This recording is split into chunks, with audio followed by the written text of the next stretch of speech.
যে ব্যক্তি ঈমানের সাথে সওয়াবের আশায় রমজান মাসের লাইলাতুল কদর জাগবে, লাইলাতুল কদর শেষ দশকের বিজোড় রাতগুলোর মধ্যে আছে, এই ব্যক্তির সমস্ত গুনাহ আল্লাহ পাক মাফ করে দেবেন। স্পেসিফিকলি বলা নাই 27শে রমজানই লাইলাতুল কদর হবে, স্পেসিফিকলি বলার সুযোগ নাই, মিস হতে পারে। নবীজি বলেছেন শেষ দশকের বেজোড় রাত 21, 23, 25, 27, 29 যে কোনো একটা রাত লাইলাতুল কদর হবে। এক রাত ইবাদত করবেন, সারা হাজার হাজার মাস ইবাদত করার নেকি পেয়ে যাবেন ইনশাআল্লাহ তাআলা। ওই সময় আল্লাহ পাক প্রথম আসমানে নেমে আসেন, সুবহানাল্লাহ, এসে বলেন কে আমাকে ডাকবে, আমি তার ডাকে সাড়া দিব। কে আছে আমার কাছে কিছু চাইবে, আমি তোমার চাওয়া পূরণ করব। কে আছো আমার কাছে ক্ষমা চাইবে, আমি তোমাকে ক্ষমা করে দেব। আল্লাহ পাক ফজর পর্যন্ত এটা বলতে থাকে। এক হচ্ছে লাইলাতুল কদর তালাশ করবেন। লাইলাতুল কদর তালাশ করতে হলে শেষ দশকটা ইতিকাফ করার চেষ্টা করেন। ইতিকাফ করতে পারলে আপনি লাইলাতুল কদর পেয়ে যাবেন ইনশাআল্লাহ। স্পেসিফিকলি বলা নাই 27শে রমজানই লাইলাতুল কদর হবে, স্পেসিফিকলি বলার সুযোগ নাই, মিস হতে পারে। নবীজি বলেছেন শেষ দশকের বেজোড় রাত 21, 23, 25, 27, 29 যে কোনো একটা রাত লাইলাতুল কদর হবে। এক রাত ইবাদত করবেন, সারা হাজার হাজার মাস ইবাদত করার নেকি পেয়ে যাবেন ইনশাআল্লাহ তাআলা। এই রাতে দোয়া করলে দোয়া কবুল হয়ে যায়। আল্লাহ পাক আমাদেরকে লাইলাতুল কদর পাওয়ার তৌফিক দান করুন, ইতিকাফ করার তৌফিক দান করুন। আমিন। আরেকটা কাজ যেখান থেকে আমি আসবো, কোরআনময় রমাদানে, রমজান মাসে সবচেয়ে বড় যে কাজটা, এটা দিয়ে শেষ করছি, শোনেন, এখানে একটু সময় নিব, আমি একটু ধৈর্য ধরেন। রমজান মাসের সবচেয়ে বড় কাজ এবং রমজান মাস যে কারণে মহামান্বিত বা মহিমান্বিত, শব্দটা হয়তো আমি ভুল বলেছি, তো সেটা হচ্ছে আল কোরআনুল কারীম। রমজান মাস সেই মাস যেই মাসে কোরআন নাজিল করা হয়েছে। কি কারণে রমজান মাসে এত ফজিলতময়? প্রশ্নটা কি একটা যৌক্তিক প্রশ্ন না? শাবান মাসে কেন এত কিছু নয়, রজব মাসে নয় কেন, রমজান মাসেই কেন? উত্তর একটা উত্তর, যে শাহরু রমাদানাল্লাযী উনজিলা ফীহিল কোরআন। রমজান সেই মাস যেই মাসে আমি কোরআন নাজিল করেছি। কি জন্য নাজিল করেছেন আল্লাহ পাক? হুদাল লিন্নাস, এটা মানব জাতির জন্য হেদায়েত, ওয়া বাইয়িনাতিন মিনাল হুদা, এবং এটা সুস্পষ্ট একটা প্রমাণ, ওয়াল ফুরকান, এবং সত্য মিথ্যার মানদণ্ড, ইলা আখিরিল আয়া। সূরা কদরে আল্লাহ বলছেন ইন্না আনজালনাহু ফি লাইলাতুল কদর, আমি লাইলাতুল কদরে কোরআন নাজিল করেছি। আর কদর কোন মাসে? শাবানে না রজবে না রমজানে? তাহলে রমজান মাসে কোরআন নাজিল হয়েছে, প্রমাণ হলো। তো যেটা বলছিলাম, আমরা কিন্তু জানি খুব ভালো করে যে আমরা কি কি পাপ করেছি। এই পাপগুলোকে একটু খাতার মধ্যে লিস্ট করতে হবে, পারবেন? নিজের বড় বড় পাপগুলোকে খাতায় লিস্ট করতে পারবেন? পারা যাবে ইনশাআল্লাহ। ছোটোখাটো পাপের কথা বাদ দেন, ছোটোখাটো পাপ আল্লাহ পাক অজু করলে মাফ করে দেন। অজু করলে পাপ মাফ হয়ে যায়। নামাজের জন্য হেঁটে যাচ্ছেন, পাপ মাফ হয়ে যায়। আপনি এই যে আপনার পায়ের মধ্যে একটা কাটা ফুটেছে, পাপ মাফ হয়ে গেছে। আপনি জ্বর আসছে, আপনার গোনা মাফ হয়ে যাচ্ছে।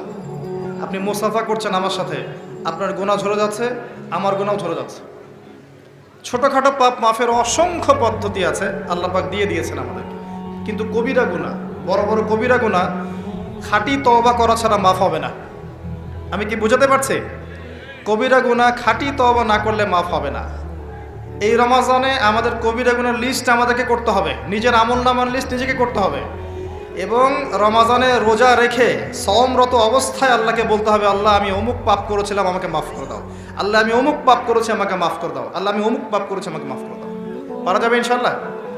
আল্লাহর জন্য এক মুহূর্তের ব্যাপার, আল্লাহ পাক আপনার সমস্ত পাপকে নেকি দিয়ে পরিবর্তন করে দিবেন ইনশাআল্লাহ, যদি মুখলেসভাবে আপনি তওবা করতে পারেন। আরেকটা বিষয় থেকে যায়, সেটা হলো মানুষের সাথে জড়িত হক। অনেক সময় দেখা যায় কাউকে গালি দিয়েছি, কাউকে অপবাদ দিয়েছি, কারো সম্মানহানি করেছি, কাউকে মিথ্যা অপবাদ দিয়েছি, কারো প্রতি হিংসা করেছি, বিদ্বেষ রেখেছি, কারো সম্পদ আত্মসাৎ করেছি, কারো জিনিস চুরি করেছি, ছিনতাই করেছি বা ডাকাতি করেছি, বা কারো সম্পদ আত্মসাৎ করে নিজের পেটে ভরেছি, প্রতিবেশীর জমি মেরে দিয়েছি, ওই দুই প্রতিবেশী চাষের জমি জোর করে জবরদখল করেছি। এক কথায় মানুষের সম্মান জান মালের সাথে জড়িত যে পাপ, এই পাপ আল্লাহর কাছে মাফ হবে না। কাবা ঘরের গেলাফ ধরে কানলেও আপনি আমাকে যে মিথ্যা অপবাদটা দিয়েছেন এটা মাফ হবে না যতক্ষণ না আমি মাফ করছি। কথা কি বুঝতে পারছেন? মনে করেন আপনি আমাকে মিথ্যা একটা অপবাদ দিয়েছেন এবং ধুয়ে রেখে দিয়েছেন একদম মিথ্যা অপবাদ দিয়ে, যতক্ষণ আমি আপনাকে মাফ না করছি, কাবা ঘরে গিয়ে গেলাফ ধরে কান্নাকাটি করলো এই পাপ মাফ হবে না ইনশাআল্লাহ। এই অবস্থায় মৌত হলে কি হবে? পরকালে দেখবেন আমি দাঁড়িয়ে আছি আপনার জন্য, আপনার হিসাব হচ্ছে, হিসাব শেষ। আপনি সালাত, সওম, হজ জাকাতের নেকি নিয়ে উঠেছেন, কিন্তু দেখছেন আমি দাঁড়িয়ে আছি, আমার মতো আরো 10 জন দাঁড়িয়ে আছে। ওই 10 জনকে আপনি গালি দিয়েছিলেন, অপবাদ দিয়েছিলেন, তাদের গীবত করেছিলেন, তাদের সম্পদ বা সম্মানের হানি করেছিলেন। এখন কিয়ামতের মাঠে আপনার নেকি দিয়ে এই ঋণ শোধ করতে হবে, অন্য কোনো অপশন নাই। আর যদি নেকি শেষ হয়ে যায় তখন কি হবে? তখন আমার আমলনামা থেকে কিছু গুনাহ আপনাকে নিতে হবে। আল্লাহ পাক ন্যায় বিচারক। আল্লাহ পাক শুধু গফুর রহিম নন, আল্লাহ পাক শুধু পরম করুণাময় অসীম দয়ালুই নন, বরং তিনি হচ্ছেন ন্যায় বিচারক। ন্যায় বিচারক। একজন ধর্ষক যদি বলে যে আল্লাহ পাক তো গফুর রহিম, আল্লাহ আমাকে মাফ করে দিতে পারেন, তাহলে যাকে ধর্ষণ করলো সে তার উপর জুলুম হবে না? আল্লাহ পাক যদি ধর্ষককে মাফ করে দেন, তাহলে যাকে ধর্ষণ করা হয়েছে ওর প্রতি জুলুম হবে না? কথা বুঝতে পারছেন না? মনে করেন আপনি নাউজুবিল্লাহ কারো সম্পদ আত্মসাৎ করেছেন, এখন আল্লাহ যদি আপনাকে মাফ করে দেন, তাহলে এই যে যার সম্পদ আপনি আত্মসাৎ করেছেন এর উপরে জুলুম করা হচ্ছে না? আল্লাহ পাক কি জুলুম করবেন?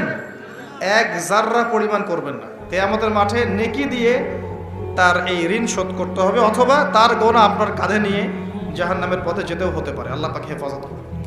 এই জন্য সবসময় সতর্ক থাকবেন আপনার যারা যেন মানুষের হক নষ্ট না হয়। মানুষ আপনাকে গালি দেখ, থাপ্পড় মারুক, জমি আত্মসাৎ করে ফেলুক, হক নষ্ট করুক, কি করে করুক, আপনি তারটা করতে চান না। যারা করছে আপনি লাভবান। আপনি কেমন করে লাভবান? আপনি অসংখ্য নেকি পাচ্ছেন, আপনি জানছেনও না। যেই আপনার বিরুদ্ধে মনে করেন আপনি নিষ্পাপ, আপনি মাজলুম, আপনি কোনো অন্যায় করেন নাই, আপনার বিরুদ্ধে জুলুম করা হচ্ছে, অপবাদ দেওয়া হচ্ছে, আপনাকে আন্ডারএস্টিমেট করা হচ্ছে, ইত্যাদি ইত্যাদি, আপনি বসে বসে নেকি পাচ্ছেন, বসে বসে নেকি পাচ্ছেন, এবং পরকালে কিয়ামতের মাঠে উঠে দেখবেন অসংখ্য নেকি অটোমেটিক আপনার আমলনামে চলে আসবে। তখন তারা আফসোস করবে দুনিয়াতে এই কাজগুলো না করে ভালো কিছু করলে ভালো হতো। যাই হোক, মানুষের সাথে জড়িত পাপ আল্লাহর কাছে মাফ হবে না। এই কারণে এই রমজান মাসে ওই লিস্টের মধ্যে থাকবে আমি কার কার ক্ষতি করেছি, থাকবেই। কিন্তু যতটুকু মনে পড়ে লিখে ফেলবেন, সুযোগ থাকলে সেটা ফেরত দিয়ে দিবেন। যদি সুযোগ না থাকে ক্ষমা চেয়ে নেবেন, যদি সেই সুযোগও না থাকে তার পরিবারের কাছে ক্ষমা চেয়ে নেবেন, যদি সেই সুযোগও না থাকে তার পক্ষ থেকে সদকা করে দিয়ে পারা যাবে ইনশাল্লাহ। সেই সুযোগও নাই, তাহলে হাতটা তুলে তার জন্য দোয়া করবেন, আল্লাহ আমি আমার অমুক ভাইকে মিথ্যা অপবাদ দিয়েছিলাম, আল্লাহ তুমি তাকে মাফ করে দিও। আশা করা যায় আপনার গুনাহ আল্লাহ মাফ করে দিবেন ইনশাআল্লাহ। আসুন, রমজানের প্রথম কাজ এইটা, গুনার লিস্ট করা। একটু ধৈর্য ধরে বসেন। আমি অনেক ক্লান্ত, অনেক লম্বা সফর করে আসছি, এই জন্য আস্তে আস্তে কথা বলছি আর কি। তবে ইনশাআল্লাহ আজকে আমরা রমজানটাকে কিভাবে কাটাবো এবং কোরআনময় করে কিভাবে কাটাবো, কিছু উপকারী কথা আপনাকে বলবো ইনশাআল্লাহ তাআলা। আল্লাহ পাক আমাদেরকে আমল করার তৌফিক দান করুন। প্রথম কাজ পাপের লিস্ট করা, তারপরের কাজ হচ্ছে তওবা করা। রমজানে আমরা তওবা করব যে আল্লাহ পাক আমি দুনিয়াতে যত পাপ করেছি, জানা অজানা, ছোট বড়, প্রকাশ্য গোপন, যত পাপ করেছি, যা আমি জানি, যা আমি জানি না, যা তুমি আমার চেয়ে ভালো জানো, আল্লাহ মাফ করে দাও। পারা যাবে ইনশাআল্লাহ? খালি বলতে হবে আস্তাগফিরুল্লাহাল্লাযী লা ইলাহা ইল্লা হুয়াল হাইয়ুল কাইয়্যুম ওয়া আতুবু ইলাইহি। এটা পড়বেন। অথবা আল্লাহুম্মা আনতা রাব্বি লা ইলাহা ইল্লা আনতা খালাকতানি আনা আবদুক ওয়া আনা আলা আহদিক ওয়া ওয়া'দিকা মাস্তাতা'ত আউযু বিকা মিন শাররি মা সানা'ত আবুউ লাক বিনি'মাতিকা আলাইয়া ওয়া আবুউ বিযানবি ফাগফিরলি ফাইন্নাহু লা ইয়াগফিরুয যুনুবা ইল্লা আনতা। পারা যাবে ইনশাআল্লাহ? হিসনুল মুসলিম, গুগল প্লে স্টোরে যান, একটা অ্যাপস আছে হিসনুল মুসলিম, একটা বই আছে, এটা কিনেন, সমস্ত দোয়া এখানে দেয়া আছে, দেখবেন আর পড়বেন, পকেটের মধ্যে রাখবেন, দেখবেন, পড়বেন। পড়া যাবে ইনশাআল্লাহ? ইনশাআল্লাহ। এরপরে তওবার পরে কি? তওবার পরে রমজান মাসের বাজার আগে করব। এখন শাবান মাস চলছে, হাতে যতটুকু টাকা পয়সা আছে বা জমানো কিছু টাকা তো আছে, এখান থেকে আপনি রমজান মাসের বাজার করবেন। রমজান মাসে আপনি বেশি বেশি বাজারে যাবেন না। ওই মাসে যেটা আর্ন করবেন সেটা জমিয়ে রাখবেন, সমস্যা নাই। সম্ভব হলে ঈদের যে কাপড় চোপড় লাগে, আপনার স্ত্রীর জন্য এক সেট, আপনার বাচ্চার জন্য এক সেট, আপনার এক সেট নতুন কাপড় পরা সুন্নত, এবং আমরা সবাই নতুন কাপড় পরার চেষ্টা করবো ইনশাআল্লাহ। যাদের নতুন কাপড় নাই তাদেরকে কাপড় দেওয়ার চেষ্টা করবো ইনশাআল্লাহ। এটাও কিনে রাখতে পারেন আগে ভাগেই। রমজান মাসে আপনি বাজারে সময় দিবেন না, দুনিয়ার কাজে বেশি ব্যস্ত হবেন, এটা একটা টার্গেট। এরপর আপনি রমজান মাসে একটা প্রজেক্ট হাতে নেবেন যে আমার মতো বহু মুসলিম সমাজে আছে যাদের পুরো মাস চলার মতো টাকা পয়সা নাই, আছে না? সামাজিকভাবে হোক, মাদ্রাসার উদ্যোগে হোক, বা রাষ্ট্রীয়ভাবে হোক, যেভাবে হোক, এই গরিব মানুষদের লিস্ট করে বাসায় বাসায় অন্তত এক মাসের বাজার খরচ পৌঁছে দেওয়ার চেষ্টা করতে হবে। পারবেন? পারবেন না? এক মাসের বাজার কত টাকা লাগে? 2000, 3000। নিত্য প্রয়োজনীয় কথা বলছি, সব তো দিতে পারবেন না। 2-3 হাজার, 4000, এর মধ্যে সে চাল পাবে, ডাল পাবে, ছোলা বুট পাবে, তেল পাবে। বাই দ্য ওয়ে, তেলের দাম যে এখন কত আমি তো জানি না, আমি অবশ্য বাজারে চাই না, আমি জানি না দাম কত। তবে একটা ফেসবুক স্ক্রল করতে গিয়ে একটা ভিডিও আসলো, দেখলাম যে দেখে খুব হাসি বের হলো আর কি, যে বাড়ির গিন্নি সে কড়াই ধরে আছে, আর বাড়ির কর্তা ওই তেলের বোতলটাকে তালা দিয়ে লক করে রেখেছে আর কি। তো গিন্নি এসে বলছে আজকে রান্না করবো, তেল দাও। সে উঠলো, উঠে লক খুললো, লক খুলে যে কৌটাটা আছে, এই যে কৌটার মুখটাতে এক কর্ক তেল ঢেলে এই আপনার কড়াইতে দিল যে এটা দিয়ে আজকে চালাও।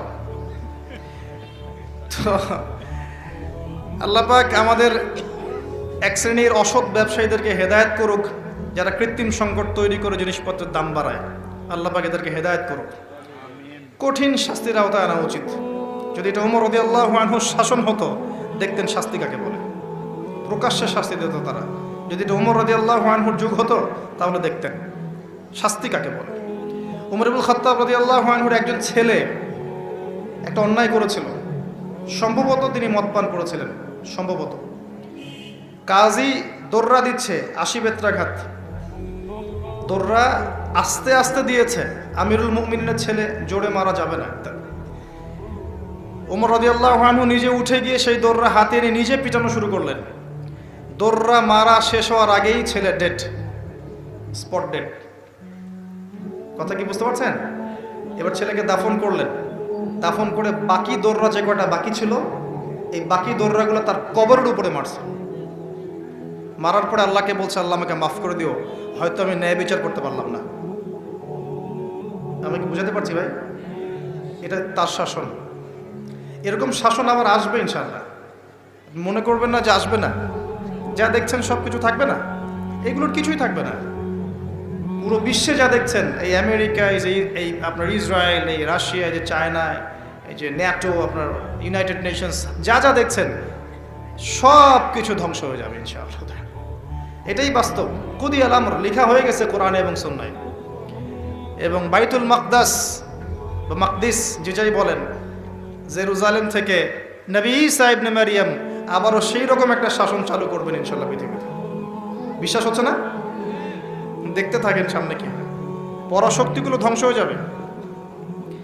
যাই হোক, আজকে ওই দিকে যাচ্ছি না, টপিক ওইটা না।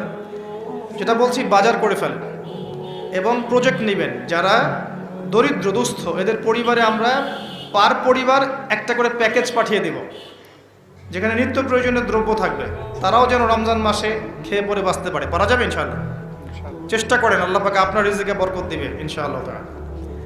একটা হাদিসে আছে যে বান্দা যতক্ষণ অন্য ভাইয়ের সাহায্যে থাকে, আল্লাহ ততক্ষণ ওই বান্দার সাহায্যে থাকে।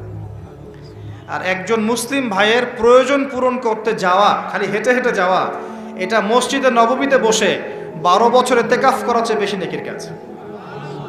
এগুলো আমরা হয়তো বুঝি না, মনে করি তার সাথে যাব, আমার তো সময় নষ্ট হচ্ছে। আপনি 12 বছর ইতিকাফের নেকি পাচ্ছেন, তাও যে কোনো মসজিদে না, নববী মসজিদে। সুবহানাল্লাহ। কোরআনের বরকতে সব বিপদ আপদ কেটে যেতে পারে। সূরা বনী ইসরাঈল আল্লাহ পাক বলেছেন যে ওয়াইদা ক্বরা'তাল কুরআন, হে নবী আপনি যখন কোরআন তেলাওয়াত করবেন বা করেন, জাআলনা বাইনাকা ওয়া বাইনাল্লাযীনা লা ইউমিনুনা বিল আখিরাহ হিজাবাম মাসতুরা, যখন আপনি কোরআন তেলাওয়াত করেন তখন আপনার এবং ওই জগৎ, যেই জগৎটা আল্লাহ এবং পরকালে বিশ্বাস করে না, এদের মাঝখানে মানে ইমানদার এবং এর শত্রুদের মাঝখানে আমি আল্লাহ একটা অদৃশ্য পর্দা স্থাপন করে দিই। সুবহানাল্লাহ। ওই দিক থেকে কোনো ক্ষতি আপনাকে স্পর্শ করতে পারবে না। যাই হোক, এটা আপনাদের টার্গেট। 2 নাম্বার, দ্বিতীয় শ্রেণীর মানুষ যারা কোরআন মাশাআল্লাহ তেলাওয়াত করতে জানেন এবং আপনার কনফিডেন্স আছে। এখানে একটা কথা বলতে ভুলে গিয়েছিলাম যে আপনাকে শয়তান 3 ভাবে বিভ্রান্ত করতে পারে। একটা হচ্ছে শয়তান কিন্তু আপনাকে বোঝাতে পারে যে আপনি অনেক জানেন, আপনার জানার দরকার নাই। এটা শয়তান আপনাকে বোঝাতে পারে। 2 নাম্বার, বোঝাতে পারে যে আপনার দ্বারা হবে না, আপনি পারবেন না। আমার কথাটা মনে রাখেন। 3 নাম্বার, বোঝাতে পারে যে আমার অনেক সময় পড়ে আছে, পরে শিখে নিবে, এটা তাড়াহুড়োর কি আছে। এই 3টা অস্ত্র শয়তানের বড় বড়। আরেকটা অস্ত্র আছে 4 নাম্বার, সেটা হলো শিখতে গিয়ে দেখবেন শয়তান ওয়াসওয়াসা দিবে, এই টিচার ভালো না, ওস্তাদ ভালো না। এটা একটা ওয়াসওয়াসা। উস্তাদের হাতে নিজেকে ছেড়ে দিতে হবে, তারপরে সে বুঝবে আপনাকে কোন পথে নিয়ে যেতে হবে। নবী মূসা আলাইহিস সালাম যখন এসেছিলেন খিদর আলাইহিস সালামের কাছে, হাল আত্তাবিউকা আন তুআল্লিমানি মিম্মা উল্লিমতা রুশদা, তিনি এসে বলেছেন, হে খিদর, আমি কি আপনার সাথে থাকতে পারি এই শর্তে যে আল্লাহ আপনাকে যে জ্ঞান শিখিয়েছেন আমাকে শেখাবেন? তখন খিদর আলাইহিস সালাম বলছেন, ইন্নাকা লান তাস্তাতিআ মা'ইয়া সাবরা, তুমি তো আমার সাথে ধৈর্য ধরতে পারবে না। ধৈর্য ধরে ওস্তাদের কাছে সুপর্দ করতে হয়, তারপরে জ্ঞান পাওয়া যাবে ইনশাআল্লাহ। এত অস্থির হলে হবে না। 2 নম্বর শ্রেণী যারা পড়তে পারেন তাদের জন্য নসিহত হচ্ছে, এই রমজান মাসে আপনার টার্গেট এই কিতাব আপনি একবার খতম করবেন, একবার অনলি। পারবেন? অনলি একবার। প্রত্যেক দিন আপনি 1 পারা করে পড়বেন, প্রত্যেক দিন 1 পারা, 30 দিন 30 পারা। সম্ভব? খুব কঠিন? পারা যাবে না? ইনশাআল্লাহ আল্লাহ পাক তৌফিক দান করুন। আবারও বলছি, কোরআন তেলাওয়াত করলে আপনি প্রত্যেক হরফে 10 নেকি পাবেন। আপনি এই কোরআন আপনার পক্ষে সুপারিশ করবে, আপনি সম্মানিত ফেরেশতার সাথে হাসর করবেন। ইন্নাল্লাহা ইয়ারফাউ বিহাযাল কিতাবি আকওয়ামান ওয়া ইয়াদাউ বিহিল আখারিন। বহু সম্প্রদায়কে আল্লাহ পাক এই কোরআনের মাধ্যমে সম্মানিত করেন, অনেককে অপদস্থ করেন। হাফেজে কোরআনদেরকে বলা হবে, ইকরা ওয়ারতাক, তোমরা পড়ো, উঠতে থাকো। ফাইন্না মানজিলাতাক, তোমার আসন হবে, মঞ্জিল হবে, ইলা আখিরি আয়াতিন তাকরাউহা, তুমি যেখানে তেলাওয়াত করা থামবে সেখানে জান্নাতে ওই উচ্চ আসনে তোমাকে বসানো হবে। কেউ যদি 500টা আয়াত পড়ে 500 তলা বাড়ি দেওয়া হবে জান্নাতে। কেউ যদি 1000 আয়াত পড়তে পারে 1000 তলা বাড়ি দেওয়া হবে জান্নাতে ইনশাআল্লাহ তাআলা। শেষ করছি আমরা একটু। আর কিছু নেকি আছে, যেমন আপনি যদি সূরা বাকারা পড়েন আপনার ঘরের মধ্যে শয়তান আসবে না ইনশাআল্লাহ, আপনার জীবনে বরকত হবে। আপনি আয়াতুল কুরসি পড়েন প্রত্যেক ফরজ নামাজের পরে, আপনার মৃত্যু ছাড়া জান্নাতে যাওয়ার কোনো বাধা নাই। সূরা মুলক পড়েন রাতের বেলা, এটা আপনাকে কবরের আযাব থেকে বাঁচাবে। সূরা কাহফ পড়েন প্রথম 10 আয়াত শেষ 10 আয়াত, আল্লাহ পাক আপনাকে দাজ্জালের ফিতনা থেকে বাঁচাবে ইনশাআল্লাহ। সূরা ইয়াসিন পড়েন, আপনার হাজত পূর্ণ হয়ে যেতে পারে ইনশাআল্লাহ তাআলা। আপনি সূরা বাকারার শেষের আয়াতগুলো পড়েন 3টা আয়াত, সারা রাত নফল নামাজের নেকি পাবেন। অনেক ফজিলত, এটা বলে শেষ করতে পারবো না, আমি গুটিয়ে নিচ্ছি। যারা কোরআন তেলাওয়াত করতে পারেন তাদের জন্য কোরআনময় রমাদান হচ্ছে, আপনারা কোরআন 1 পারা করে পার ডে পড়বেন, একবার খতম দিবেন। পারা যাবে? আল্লাহ পাক তৌফিক দান করুন। 3 নাম্বার, তারা যারা হাফেজে কোরআন তাদের টাস্ক হচ্ছে এই কোরআন রমজান মাসে পুরোটা আবার হিফসের চর্চা করবেন। অনেক সময় ইয়াদদাশ কমে যায় না, অনেকে আমরা ভুলে যাই না। হাফেজদের প্রতি নসিহত হচ্ছে, এই মাসে আপনি পুরো কোরআনটাকে আবার রিগেইন করবেন, রিভাইজ করবেন, চর্চা করবেন, আবার আগের জায়গায় ফিরিয়ে নিয়ে আসবেন। পারবেন ইনশাআল্লাহ? আল্লাহ তৌফিক দান করবেন। এবং সম্ভব হলে তারাবির নামাজ পড়ান। যারা তারাবির নামাজ পড়ায় তারা সৌভাগ্যবান, তারা পুরো কোরআনটা হিফজ করার সুযোগটা পেয়ে যায়। আল্লাহ পাক তাদেরকে তৌফিক দান করুন। এখানে একটা কথা বলবো আমি 1 মিনিটে, যে ইমাম, খতিব, মুয়াজ্জিন যারা আছেন তাদের ভালো ভাতার ব্যবস্থা করবেন, তাদের পরিবারের ভরণ পোষণের জন্য ভালো অঙ্কের ভাতার ব্যবস্থা করবেন। সব কিছুর দাম বাড়বে, তাদের ভাতা বাড়বে না, এটা হতে পারে না। তাদের জন্য, তাদের পক্ষে যদি কথা বলার কেউ না থাকে, আমি কথা বলছি, তাদের জন্যে আপনি ভালো অঙ্কের ভাতার ব্যবস্থা করবেন, তাদেরকে যেন পরিবার নিয়ে টেনশন করতে না হয়। নামাজ পড়াবেন, তারাবি পড়াবেন, খুতবা দিবেন, দিনের প্রচার করবেন, আপনি তার পরিবারের দায়িত্ব নিয়ে নেবেন। পারবেন? এটা করতে না পারলে তো আল কোরআন আলো ঘরে ঘরে জ্বলবে না। কোরআনওয়ালা মানুষের যদি সমস্যা থাকে তাহলে কোরআনের কথা কে বলবে, কে নামাজ পড়াবে, আর কে আপনাকে তারাবি পড়াবে? তারা অনেক মাজলুম এবং অসহায়, তারা মুখ ফুটে অনেক কথা বলতে পারে না, তাদের পক্ষে কথা বলার মানুষ খুব কম। তাদেরকে ভালো অঙ্কের অনারিয়ামের ব্যবস্থা করবেন, এটা করা উচিত আমাদের সবার। একটি ইমামের বেতন 5,000 10,000 টাকা, কিভাবে সংসার চলবে? সংসার চলতে পারে না। আল্লাহ পাক তাদেরকে প্রশস্ত রিজিকের ব্যবস্থা করুন, আমিন। আমাদের মানসিকতা পরিবর্তন করুন, আমিন। হাফেজ কোরআনদের জন্য এই টাস্ক, আপনারা পুরো কোরআন হিফজ করবেন, চর্চা করবেন এই রমজান মাসে। তারপরে আর 2-3টা বলে শেষ করছি। যারা কোরআন আমরা অর্থ জানি, টুকটাক অর্থ জানি, আমাদের কাজ হচ্ছে এই রমজান মাসে কোরআনের ব্যাকরণগুলোকে ঝালাই করা, আরবি ভাষাটাকে একটু ঝালাই করা, এবং বিশুদ্ধ তাফসীরকে নিয়ে পুরো কোরআন A to Z পুরো কোরআন 1 মাসের মধ্যে অর্থসহ পড়া। পারবো ইনশাল্লাহ? যারা আমরা অর্থসহ পড়তে আগ্রহী বা টুকটাক আরবি ব্যাকরণ ভাষা জানি, তাদের উপর দায়িত্ব হচ্ছে এই রমজান মাসে পুরো কোরআনটা অর্থসহ পড়ার চেষ্টা করা। আল্লাহ পাক আমাকে আপনাদের সবাইকে তৌফিক দান করুন। এখানে আমি একটা সহজ কথা বলছি, শোনেন। আল কোরআনুল কারীমের মধ্যে 600টা পৃষ্ঠা আছে। কয়টা পৃষ্ঠা? এই কিতাবের মধ্যে 600 পৃষ্ঠা আছে। প্রত্যেক 20 পৃষ্ঠায় একটা করে পারা শেষ হয়, এবং প্রত্যেকটা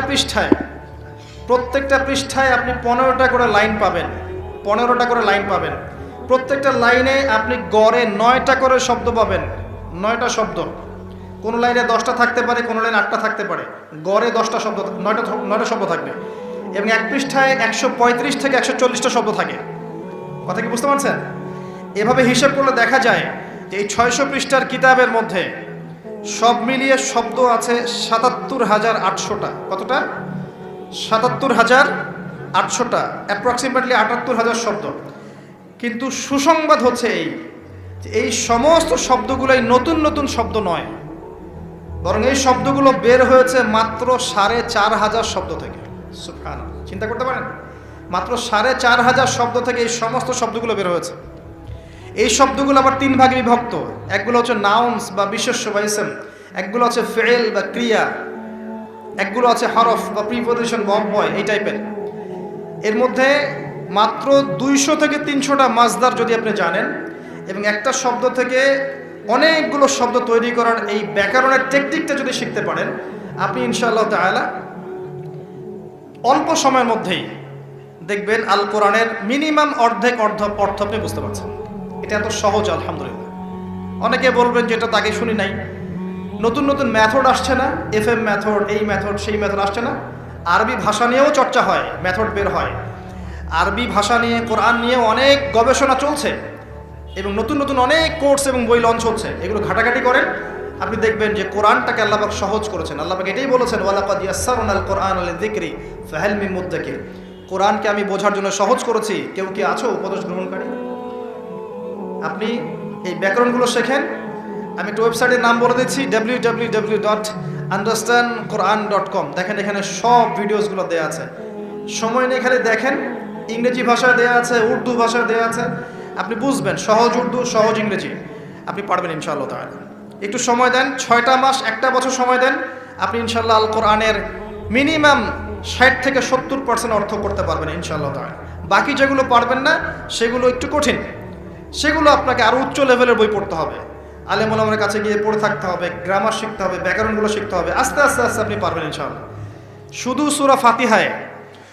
সূরা ফাতিহাতে যে কয়টা শব্দ আছে, 19টা 20টার মতো শব্দ থাকতে পারে। এই শব্দগুলো কোরআনে ঘুরে ঘুরে এসেছে প্রায় 7,800 বার। কতবার? 7,800 বার। এই শব্দগুলো আলহামদু লিল্লাহি মালিক আর রহমান আর রহিম ইয়াকা ওয়া না'বুদু নাস্তাঈন, এই শব্দগুলো ঘুরে ঘুরে কোরআনে এসেছে প্রায় 7,800 বার।